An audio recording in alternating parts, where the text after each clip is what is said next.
Salut à toi, pensée du jour numéro 118 en cette belle journée ensoleillée. Est-ce que ça vaut la peine d'acheter un Moxie? C'est la question du jour. J'ai pas mal de gens qui me posent la question, qui me demandent qu'est-ce que moi j'en retire, qu'est-ce que moi j'en fais.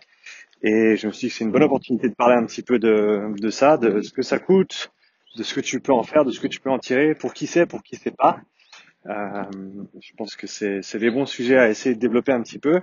Donc, allons-y. Et ben, avant de commencer même, si toi tu as des questions en particulier sur le Moxie, mets-moi un petit commentaire sous la vidéo et je me ferai un plaisir d'y répondre du mieux que je peux en cette belle journée ensoleillée. Allons-y. Donc, donc le Moxie, ça coûte 800 dollars US à l'heure actuelle, ce qui n'est pas rien. C'est un investissement qui est conséquent.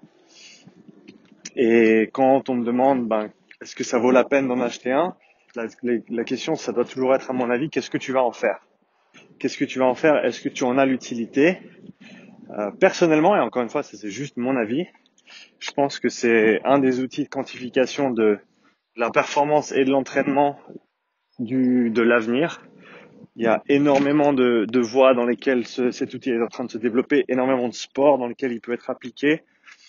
Je pense que là où ce qui limite encore son utilisation, même pas son utilisation, mais ce qui limite son envergure à l'heure actuelle, c'est la complexité des interprétations. Et en gros, il y a pas de cours exact sur, voilà, tu le mets comme ça, tu fais ça, t'as tel résultat, donc tu fais ça ensuite. Il n'y a pas de flowchart, comme on dit. Il n'y a pas de recette toute faite. Donc, on est encore, je pense, dans l'ère de l'adoption, early adoption, comme on dit en français. J'ai pas le terme comment on dit en anglais, pardon, pas en français. Early adoption phase. Et qu'est-ce que ça veut dire, early adoption phase? Ça veut dire que il n'y a pas encore tout qui a été élucidé, et ça veut dire qu'il y a encore pas mal de boulot à faire en termes en termes de recherche pour soi-même, en termes de recherche et d'investigation avec les données qu'on collecte. Il n'y a pas encore de software tout fait qui te permet de simplement collecter les données et ensuite le programme te dit exactement quoi faire. Je pense notamment, pense au GPS il y a, je sais pas, 10-15 ans en arrière. Tu mettais le GPS, tu avais toutes ces données, puis il fallait te démerder pour les interpréter. Maintenant, tu as Catapult et tous leurs concurrents qui ont des softwares qui s'intègrent directement avec les outils, et en gros, ça te sort des graphiques, tu peux établir certains barèmes, tu peux changer, par exemple, si je pense à des joueurs de rugby, tu peux établir certaines fourchettes de vitesse pour ensuite déterminer combien de temps ils passent dans chaque fourchette pendant l'entraînement ou pendant un match, le nombre d'accélérations, toute leur quantification, tout ce genre de choses qui avant fallait extraire à la main, en fait. Maintenant, c'est disponible directement dans un software, c'est tout fait pour toi. T'as pas besoin de pouvoir faire des graphiques, savoir comment faire des graphiques. T'as pas besoin de savoir calculer des pentes et des courbes, etc. Avec le Moxie, on n'en est pas encore là. Okay, je pense encore pas mal de travail à faire. Donc, pour ceux qui sont intéressés à en acheter un maintenant, donc on est en 2021, il y a encore, je pense, dans les prochaines années, je pense que ça va vraiment se développer. Enfin, c'est en train de se développer. Je suis en contact avec pas mal de personnes qui travaillent avec cet outil et dans ce monde-là, et à des niveaux très très intéressants. Euh, il y a plein de choses qui sont en train de se faire, des softwares qui sont en train de se développer, des outils de travail, des protocoles d'interprétation, mais on n'en est pas encore au stade où on peut juste mettre le Moxie et ensuite avoir toutes les données qu'on veut en direct, l'interprétation faite pour nous, etc.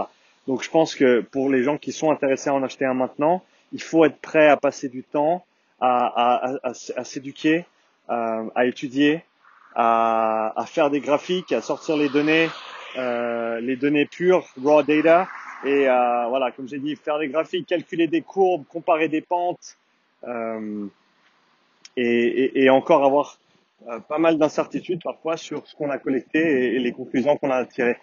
Après, je pense encore une fois, il y a tellement de domaines dans lesquels on peut appliquer cet outil, que ce soit quantification de la charge, que ce soit autorégulation des temps de travail, temps de repos, autorégulation des intensités selon la forme du jour. On pense notamment à un modèle de la puissance critique si on parle des sports d'endurance où ta puissance critique, c'est une valeur qui n'est pas fixe. Ça va dépendre de la température, de ton état de forme du jour, etc. Est-ce qu'on peut autoréguler ça au jour le jour avec un outil comme le Moxy? Oui. Autoréguler le travail de renforcement, autoréguler le travail de sprint,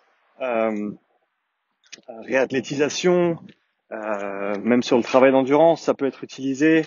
Euh, Essayer de déterminer des facteurs limitants à la performance, essayer de modeler tout ce qui est de la coordination neuromusculaire sur certains efforts, notamment le cyclisme. J'avais peut-être parlé déjà de certaines personnes qui bossent dans le milieu pro, qui utilisent jusqu'à 14 Moxy sur un cycliste, donc 7 par jambe, pour vraiment avoir un modèle complet de la dynamique sanguine, on va dire, du bas du corps. Donc on peut faire des choses extrêmement simples, on peut faire des choses extrêmement poussées, mais on n'en est pas encore au stade où, en gros, on a toutes les interprétations qui sont faites pour nous. Donc je pense que c'est une chose dont il faut être conscient. Ceux qui sont prêts à s'investir dedans et à étudier, je pense que ça vaut la peine. Encore une fois, je pense que c'est un outil du futur. Est-ce qu'on peut faire sans? Absolument. Est-ce que c'est absolument nécessaire pour tous? Non. Il faut un budget, c'est un investissement autant financier que temporel ensuite derrière. Mais pour ceux que ça intéresse, pour ceux qui aiment la physiologie, qui veulent voir ce qui se passe sous le capot, comme on dit, je pense qu'à l'heure actuelle, il n'y a pas de meilleur outil. Cela étant dit, il y a le Moxy Summit qui a été annoncé. Donc c'est 2 jours de webinar. C'est gratuit cette année. J'ai mis le lien dans la description de cette vidéo.